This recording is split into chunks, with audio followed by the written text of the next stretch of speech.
आपकी ये particular affirmation बन गई कि मैं हील हो रहा हूँ, बट डेली डेली इसको चेंज करना कि मैं पॉजिटिव फील कर रहा हूँ या मैं अच्छा लग रहा है, ऐसा नहीं होता भाई। कुछ कुछ एफर्मेशन होती है, उनको पकड़ो और डेली बेस पे उनको ही रिपीटेडली प्रैक्टिस करना है। ऐसा नहीं करना कि एक दिन आप कुछ कर रहे हो, दूसरे दिन कुछ कर रहे हो। मेरा देखो ऐसा है, मैं हूँ चीजों का फैन, बट मैं हूँ स्टेबल चीजों का फैन। जो चीजें स्थिर होती है ना, वो मुझे पसंद होती है। मेरे को स्थिरता पसंद आती है। बार बार बदलाव करना ये मेरे को अच्छा लगता नहीं है। जो पैटर्न पकड़े है, मेरा मानना ऐसा है कि अगर उसी पैटर्न पे हम चलते हैं ना, तो सक्सेस के चांस ज्यादा हैं। एक रास्ता अपने पकड़ लिया तो उस पे चलना चाहिए। ये नहीं है कि बार बार हम डायरेक्शन चेंज कर रहे हैं, उससे इंसान कहीं नहीं पहुंच पाता। कुछ लोग मैंने देखे हैं कि फालतू में यहाँ वहाँ 50 कोर्स करते हैं, उसका कोई फायदा नहीं है भाई। एक कोर्स को पकड़ो, उसको 8 से 10 बार कर लो। उसकी में जितनी जो बातें लिखी हुई हैं, जो मेंशन्ड है, उनको कम से कम अपनी जिंदगी में अप्लाई कर लो, तो वो चीजें फ्रूटफुल है। अब जैसे मुझे पता लगे कि भाई 4 बजे उठना है, बात ही खत्म। नींद पूरी नहीं हो रही, ड्रामेबाजी हो रही है, ये क्या होता है? उठना है तो उठना है, बात ही खत्म। अब उसमें मैं रिसर्च करूं कि ब्रह्म मुहूर्त होता है, फलाना होता है, वो तो अपने मन को समझाने वाली बात है। जो काम करना है वो करना है भाई। जो गवर्नमेंट जॉब निकालनी है, पढ़ना पड़ेगा 10 घंटे, रास्ते ही कौन क्यों नहीं है? सारा देश भाग रहा है उस रास्ते पे, तुम अकेले भाग रहे हो। कैसे वो बीट होंगे? नहीं हो सकते भाई वो बीट। जिस जो सपना तुम्हारा है वही सपना भाई पता नहीं कितनों का और भी है। अब उनको तुम कैसे बीट करोगे, बताओ मुझे। तो अपने रास्ते खुद चुनने पड़ते हैं इंसान को। 4 बजे उठना, मेरा क्या मन नहीं करता सोने का? मेरा बहुत मन करता है सोने का। अब सपने बड़े हैं भाई, अब सपने बड़े हैं। तुमने सोचा हुआ कि BMW लेंगे, तो कहाँ तुम सो जाओगे? BMW नौकरी लग के तो आने नहीं वाली। उसके लिए तुम्हें काम करना पड़ेगा, खुद को रगड़ना पड़ेगा। और रगड़ना जो डायरेक्शन है, ये भी पूरी की पूरी अनअवेयर है। कहाँ जा रहे हैं, क्यों जा रहे हैं, कुछ ही नहीं पता। एक रास्ता तो बंदे का फिक्स होता है, ये फिक्स रास्ता है ही नहीं है, पूरा अनअवेयर रास्ता है। लेकिन ये है कि इस रास्ते पे आएगी, या तो एट द एंड बंदा खत्म हो जाता है या वो बन जाता है। तो अपने आप को इस काबिल बनाना पड़ेगा ना। 4 बजे उठने का जो फंड है, बहुत तगड़ा फंड है वो, लेकिन उसको वो लोग प्रैक्टिस नहीं कर पाते। 2 दिन 4 दिन करेंगे, फिर सारा जोश खत्म हो जाता है, लगता है कुछ हो नहीं रहा। चीजें वर्कआउट ऐसे नहीं करती भाई। चीजें वर्कआउट हमेशा कॉन्स्टेंट और कंसिस्टेंसी के साथ वर्कआउट करती है। एक बार में नहीं कुछ भी वर्कआउट करता। इंसान चलता है रास्ते पे, लेकिन उसको मंजिल मिलेगी, ये उसकी डिटर्मिनेशन के ऊपर डिसाइड होता है कि मिलेगी नहीं मिलेगी। कुछ होते हैं आधे रास्ते जाते हैं, फिर पीछे मुड़ जाते हैं, उनको रास्ते नहीं मिलते कभी भी। रास्ते उन्हीं को मिलते हैं जो लगातार चलने की हिम्मत रखते हैं। लगातार चलो, देखो फिर हिम्मत क्या होता है। कुछ लोग आधे तो होते हैं, वो मंजिल के बारे में सोच सोच के पागल हो जाते हैं। अरे भाई, मंजिल के बारे में तुम क्यों सोच रहे हो? जो तुम्हारी जर्नी है उसको एंजॉय करना सीखो ना, कि क्या मजा आ रहा है मेरे को जर्नी में। अब ऋतिक रोशन था, उसने जब वो सुपर 30 वगैरह की थी ना, तो उसकी बॉडी पूरी खराब हो गई थी। उसका वीडियो भी है यूट्यूब पे। तो उससे पूछा था कि यार तेरे को उम्मीद थी तो बॉडी दोबारा बना लेगा, तूने वॉर के अंदर दोबारा से बॉडी बना ली? बोला मुझे पता था कि यार 6 महीने है, पूरी प्रोसेस है, मैंने प्रोसेस को एंजॉय किया। मेरा जो मन था ना, वो प्रोसेस के ऊपर था कि यार मुझे अपने आप को प्रोसेस से पूरा ध्यान देना है। मेरा उसमें था ही नहीं कि मूवी हिट होएगी, फ्लॉप होएगी, या मेरी बॉडी कैसी बन जाएगी। तो जितने बड़े बड़े लोग होते हैं ना, ये अपना इनपुट पे ध्यान देते हैं कि मेरा इनपुट कितना बढ़िया है। पर जो मिडिल क्लास वाला इंसान होता है ना, वो आउटपुट पे ध्यान देता है कि मैं ये करूंगा तो मुझे बदले में क्या मिलेगा, यहाँ मैं करूंगा तो बदले में क्या होगा। तो अपनी जो थिंकिंग है ना, उसको आपको आउटपुट से इनपुट पे लेके आना पड़ेगा। आप जो काम कर रहे हो उसको ईमानदारी के साथ में करो, देने वाला परमात्मा है। मैंने आज तक कभी ये बात नहीं सोची कि यार मैं छोटा हूँ, या मुझसे नहीं हो रहा, या मैं नहीं कर पाऊंगा। Always I try my best. एक कमिटमेंट का भाव होता है इंसान के। देखो, कमिटमेंट होती है जो एक इंसान को दूसरे इंसान से अलग करती है।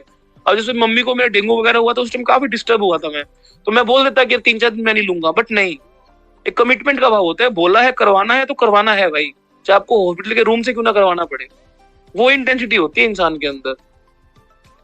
जो एक्सक्यूज होते हैं ना, रियल लाइफ में काम नहीं करते। हर कोई आपसे हमदर्दी नहीं करेगा, चाहे आप मेल हो चाहे फीमेल हो, हर कोई आपका इस्तेमाल करना चाहेगा। लेकिन अगर आप चाहते हो ना कि आपका इस्तेमाल कोई ना करे, तो आपको अपने हाथ में कमांड लेनी पड़ेगी। और वो जो कमांड है ना, वो खुद से प्यार करने से आती है, दूसरों से प्यार करने से नहीं आती। हीर रांझा बनने से कमांड नहीं आती। वो अकेले ही अपना सफर करना पड़ेगा आपको जिंदगी का, तब वो कमांड आएगी आपके हाथ में। उसके बाद हम अगली बात करते हैं। हमने एफर्मेशन बात कर ली। अगला जो सबसे बड़ा फैक्टर मुझे लगा मेरी जर्नी के अंदर, वो था मेडिटेशन और फोकस ऑन ब्रीदिंग। इसका काफी बड़ा फैन हूं मैं, मेडिटेशन का, फोकस ऑन ब्रीदिंग का। ये दोनों चीजें मैंने अपना, एक तो विपासना में गया था मैं, एक सहज योगा में गया था, और एक ब्रह्म कुमारी शिविर में गया था। देखो, मेरे को तीनों जगह जाने के बाद में एक फर्क ऐसा महसूस हुआ कि जो प्रैक्टिस होती है ना मेडिटेशन की, या फिर कुछ भी हम स्पिरिचुअल लेसन सीख रहे हैं, तो आप एक काम कीजिए, इस चीज को ना एक समूह में रहकर सीखिए। अकेले हम इस जर्नी पे निकलते हैं ना, वो जर्नी का कोई आउटपुट निकल नहीं पाता, क्योंकि यूट्यूब से मैंने काफी टाइम तक ट्राई किया, बट कोई ऐसा रिजल्ट मेरे को नहीं मिला। या तो आपके आसपास कोई आश्रम हो, ब्रह्म कुमारी का तो मैं खैर आपको सजेस्ट नहीं करूंगा कि वहां पे जाओगे तो वो मेडिटेशन आपको कम सिखाएंगे, ब्रेन वो ज्यादा करेंगे, तो वहां तो खैर मत जाना। हाँ, सहज योगा है माँ निर्मला देवी जी का, वो अगर आपको मिल जाता है तो वहां पे आप सीख सकते हो मेडिटेशन, या विपासना में सीख सकते हो। बट बात ये है कि वहां जब तक जाओगे तब तक वो चीज अच्छी लगती है, फिर घर में प्रैक्टिस हो नहीं पाती अकेले, फिर उन चीजों का बेनिफिट भी नहीं होता। क्योंकि जो मेडिटेशन, ब्रीदिंग फोकस जो फैक्टर है ना, ये लंबे टाइम तक करने वाली एक्टिविटी है। ये ऐसा नहीं है कि यार एक दिन करोगे फिर 4 दिन छोड़ दोगे, फिर वो मजे वाली बात नहीं है। जैसे अपन लेफ्ट नोस्ट्रिल से ब्रीदिंग करते हैं ना, जैसे आज 10 मिनट करवाई थी मैंने, जो लेफ्ट नोस्ट्रिल जो है ना वो भी धीरे धीरे खुलती है। अब शुरुआत में किसी ने करी नहीं कभी ये एक्सरसाइज वगैरह, अब करनी शुरू करी है तो आपको पता लग रहा है कि यार जो हमारा लेफ्ट हेमिस्फेयर है, राइट हेमिस्फेयर है, सिंक्रोनस अगर काम करना शुरू कर देगा तो कितने बेनिफिट होंगे। और जो सुबह हम जो अभ्यास करते हैं ब्रीदिंग वाला, वो क्या करता है, हमारे जो लेफ्ट हेमिस्फेयर है यहाँ तक ऑक्सीजन लेके जाता है। जितनी ऑक्सीजन आपके लेफ्ट हेमिस्फेयर में जाएगी, उतना आपके अंदर जो स्टेबिलिटी का जो फैक्टर है ना वो आना शुरू हो जाएगा। बशर्ते आप फोन नहीं देख रहे और मैस्टरबेट नहीं कर रहे। कि अगर फोन देख रहे हो, मैस्टरबेट कर रहे हो या रील वगैरह देख रहे हो तो कुछ नहीं हो पाएगा भाई, फिर तो तुम्हारा भगवान ही मालिक है, ऊपर वाला तुम्हें बचाए। फिर ये मेडिटेशन योगा वगैरह करने से कुछ भी नहीं होगा। मेडिटेशन, योगा, स्पिरिचुअलिटी जो भी करना है, अपनी सेक्सुअल एनर्जी को प्रिजर्व करना पड़ेगा, चाहे लड़का है चाहे लड़की है। If you are wasting your sexual energy in any activity that you are doing with your loved one, तो नहीं हो पाएगा। At least you should have a discipline, discipline रखना पड़ेगा भाई अपने अंदर। वेस्ट कर रहे हो, फीलिंग में आ रहे हो, नहीं होगा, पहले बोल देता हूँ। उसके बाद अगला पॉइंट है हमारा, जो काफी अच्छा लगा मेरे को ये पॉइंट भी, ट्रैवल करना और अपना अपने पास में शेड्यूल रखना। देखो ट्रैवलिंग का देखो ऐसा सेंस है कि ट्रैवल मैंने देखो कैसे किया है, मैंने ज्यादा ना ट्रैवल बाय वॉक करी है। जैसे हमारी सिटी के अंदर जो अलग अलग जगहें होती है, वहां जाना, 2-2 घंटे घूमना, तो उससे मेरे को बड़ा अच्छा लगता था। क्योंकि मैंने काफी ऑब्जर्व किया था कि जितने भी हमारे महापुरुष वगैरह जो रहे हैं ना पास्ट में, तो वो सभी ना पैदल यात्रा खूब करते थे।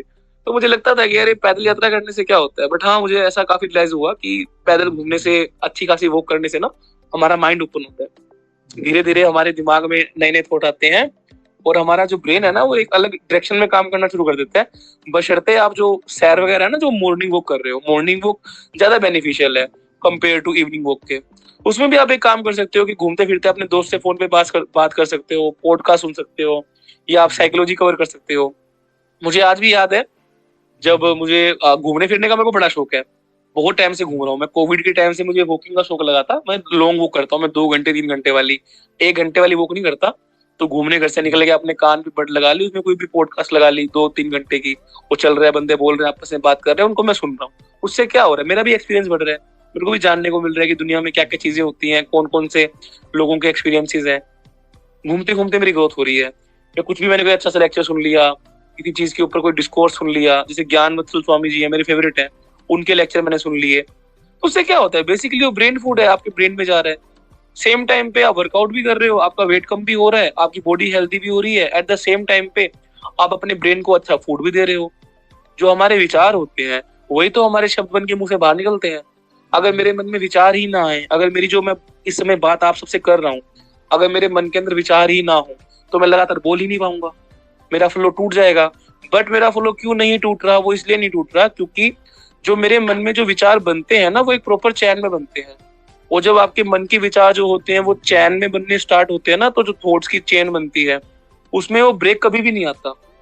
बट अगर देखो मैं रूम में बैठा हूँ, रूम में कोई भी नहीं है, मैं अकेला हूँ रूम में, बट सामने मान लो मेरे पेरेंट्स बैठे हो या कोई हो, तो मैं सोचूं कि मैं पॉडकास्ट रिकॉर्डिंग करूंगा, तो नहीं हो पाएगा।